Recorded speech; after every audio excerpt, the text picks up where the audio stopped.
Welcome to From Center Ice. My name is Courtney and let's talk about the IceHogs. The month of March has been very kind to the Hogs, more so than February was at least. So far they've played 7 games this month and they've won 4 of them. See, that's a lot better than what we were seeing before. But even though they've been winning, these games really haven't been all that great. If anything, the skaters have been very heavily relying on their goaltenders. Colin Delia was sent down from the taxi squad. He got 2 wins in a row against the Iowa Wild. And Matt Tompkins picked up 2 wins against the Grand Rapids Griffins. Finally, the IceHogs beat Grand Rapids, and finally Matt Tompkins got his first and second win of the season. Before those 2 games that the IceHogs won against Grand Rapids, they had one where they lost 3-1. And that game kind of highlighted all of the bad things that we've seen from this team. They had no compete in their game, there was no fight, they were sloppy with the puck, they were just dumping it into the offensive zone, but nobody was there to retrieve it. It was just one and done if there were any chances at all. It was just an extraordinarily bad and frustrating game to watch. I didn't even have questions after it. That's why I haven't posted a video since then. I mentioned it on Twitter that I just didn't have anything after that game. But fellow IceHogs fan Hayden, and somebody that Jacqueline and I have played on-ice games against at the BMO, he came up with 3 questions for me. So I'm gonna read those off and then we will talk about the next 2 games that they played against Grand Rapids.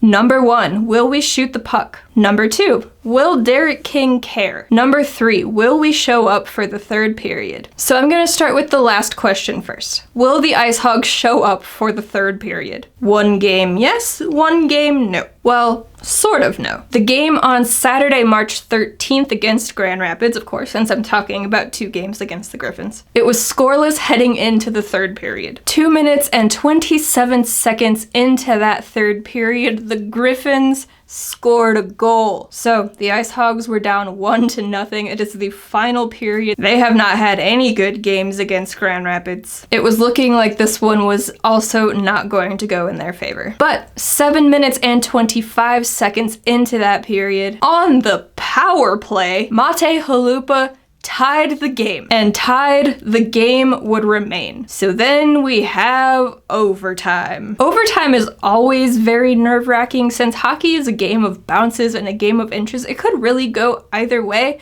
and you just kind of get anxious whenever the puck is approaching your net, or even when the attacking team just crosses the red line heading into your zone. It's just all very anxiety-inducing. But 2 minutes and 14 seconds into that overtime, Dylan McLaughlin scored and the IceHogs won. They finally beat Grand Rapids. And sure, Dylan McLaughlin got the overtime goal, technically winning the game. You might be tempted to call him the hero of the game. But Matt Tompkins, ever since coming back from the taxi squad, he has looked like a completely different player, and on that night made 42 saves, and that was a career high. Until the next game. 3 days later, the IceHogs took on Grand Rapids again. Grand Rapids scored a goal in the 1st period. They went into the 1st intermission up 1-0. The IceHogs came out in the 2nd and tied the game. In the 3rd period, neither team scored, but the Griffins had 16 shots on net compared to the IceHogs 3. So, Mr. Matt Tompkins had to have himself quite a game that night. Once again,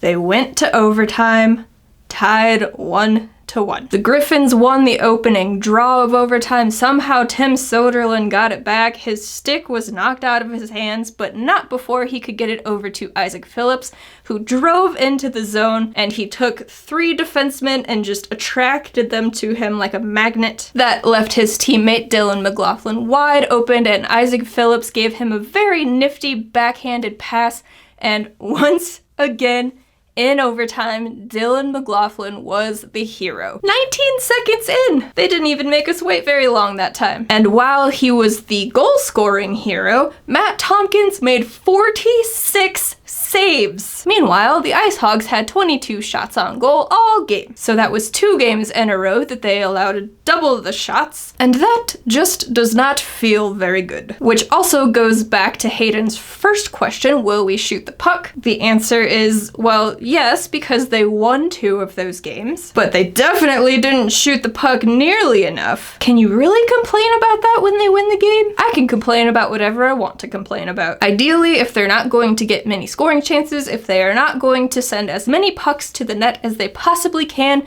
you would want them to limit the shots against in their defensive zone, so their goaltender does not have to make 46 saves. That is ridiculous. But Matt Tompkins was up to the task, and he made all of those saves. Got 2 wins, 2 overtime wins against the team that has given the IceHogs absolute fits all year. You want to know what kind of fits the Grand Rapids Griffins have been giving the IceHogs? I said that the month of March has been fairly kind to the Hogs, but they opened the month losing 9-4 to Grand Rapids. That is very bad. So after the following game against the Griffins, where they lost 3-1, it was absolutely fantastic for this team to bounce back and take both of those overtime wins, both 2-1 wins. All of that leads us into tonight's game against the Iowa Wild. And what a game this was. I'm just going to get it out of the way and say the IceHogs lost 5-3 to the Wild. But this game was a lot different from the ones that we've seen so far. Going back to those 3 questions, will we shoot the puck? The IceHogs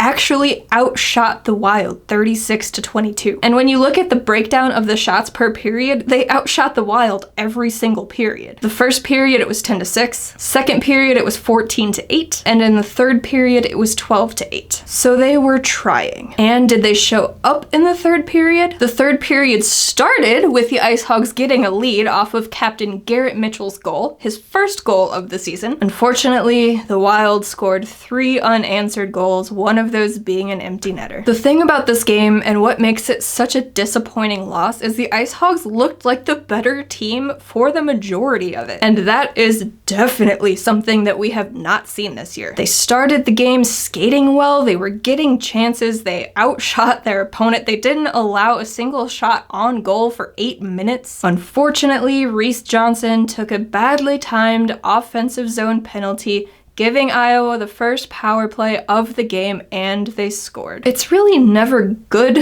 to take an offensive zone penalty. I mean, your team has the puck, they have the chance to get the puck to the net and maybe score a goal, but it's even worse when the team on the power play scores and it's the first goal of the game, so then you're behind because of a dumb penalty. The IceHogs got 2 goals in the second period, one from Cody Franzen, one from Mackenzie Entwistle, but Iowa tied it up again before the period expired. So that is how Garrett Mitchell came out in the third period and once again took the lead. Iowa scored to tie the game, they scored again to take the 4-3 lead, and then with 4 minutes and 42 seconds left in the third period, once again, Reese Johnson gets in the penalty column. This time, it is an unsportsmanlike conduct penalty. We don't get to know what happened. Apparently he said something and the refs just didn't like it. So with the IceHogs searching for the tying goal and there's less than 5 minutes to go, they have to kill off a 2-minute penalty. Johnson is kicked out of the game because he also gets a 10-minute misconduct. And since there were less than 5 minutes to go in the game, there's clearly no way he could have come back. And all of that just really screwed the team over. They did kill off the penalty, so the Iowa Wild did not score on the ensuing power play, but by the time that was over, there were only 2 minutes and 42 seconds left, and that is significantly less time than 4 minutes and 42 seconds to try to get the game tying goal. They tried, they had a couple of good looks, they just couldn't get it,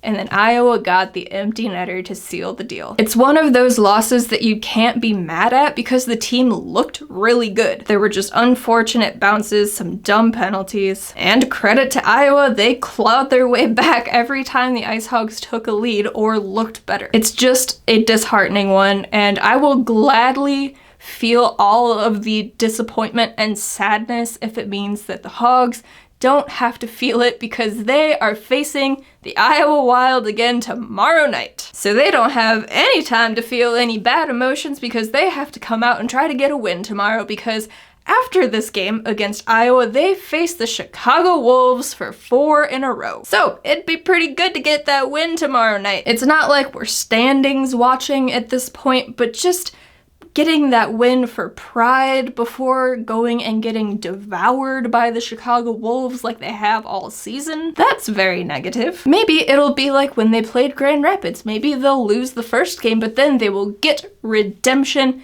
and they will finally win against Chicago this season. Or maybe it'll just be a very negative series and they won't get a win. I could see both happening, especially since the IceHogs got some reinforcements from the Blackhawks today before the game. The Hawks sent down Reese Johnson. They also sent down Wyatt Kalnick, Madison Bowie, Nicholas Beaudin, and Lucas Carlson. So they definitely beefed up the defense a little bit, and maybe that's why the IceHogs were able to outshoot their opponent for once. I guess we won't know. Maybe it was a fluke, but hey, maybe that was it. But the Blackhawks haven't let any of these guys stay around for too long this year, so who knows when they'll get called back up to the taxi squad and when more guys will get sent down and they'll just do all of this rotation nonsense. I really hate the taxi squad. I cannot wait until it is gone next year. So let's look ahead to tomorrow night's game against Iowa. Here are my 3 questions. Question 1, can they come out with the same energy? So, like I said, the IceHogs looked like the better team for a majority of this game, and especially in the first period, they definitely outplayed the Wild. Of course, Iowa got the only goal of the first period. That's hockey. But it's the second game of a back-to-back. They lost pretty disappointingly tonight. Disappointingly, is that a word?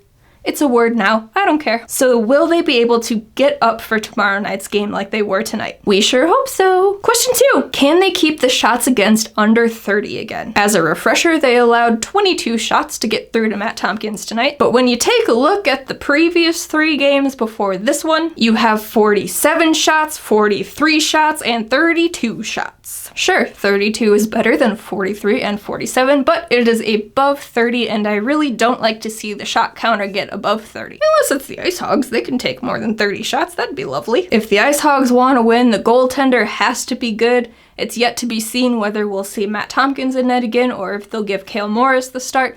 But you cannot just rely on the goaltender like they did against Grand Rapids in those overtime wins. The guys in front of them have to help them out. A great way to do that is limiting the shots against. Adding on to that, limiting the high danger chances against. But let's just start with limiting the shots against. Let's not just try to get crazy here and add too many things all at once. Question 3, can they get the power play going? The IceHogs power play has been severely inconsistent this year. They scored on their first 3 of the season, as you've probably heard me mention before. I believe they scored 1 in the game after that, and then they went for a long stretch of games not scoring a single power play goal. They've gotten a couple lately, but their power play has not been good. They sit 15th in the league. They are 9 for 54 with a power play percentage of 16.7. That's not great. They scored on 1 out of 3 chances tonight. Last game, they scored on 0 out of 3. The game before that, they went 1 for 1. Woohoo! The game before that, they went 0 for 1. The game before that, they went 0 for 5. Very not good. And the game before that, they went 1 for 3. So in their last 6 games, they have scored 3 power play goals. That needs to be better, especially considering their penalty kill is 25th in the league. One of their special teams has to be connecting. The IceHogs have been pretty good on the second half of back-to-backs. They have that going in their favor, but what kind of game are we gonna see?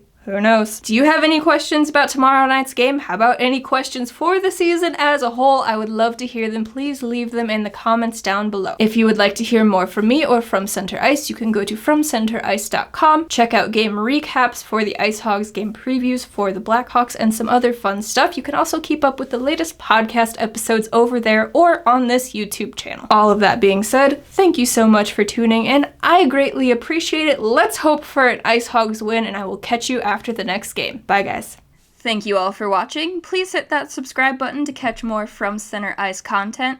If you could, hit the like button on this video, maybe share it with a friend or two. And while you're here, check out the podcast playlist and catch up on some old episodes. We will catch y'all next time. Bye!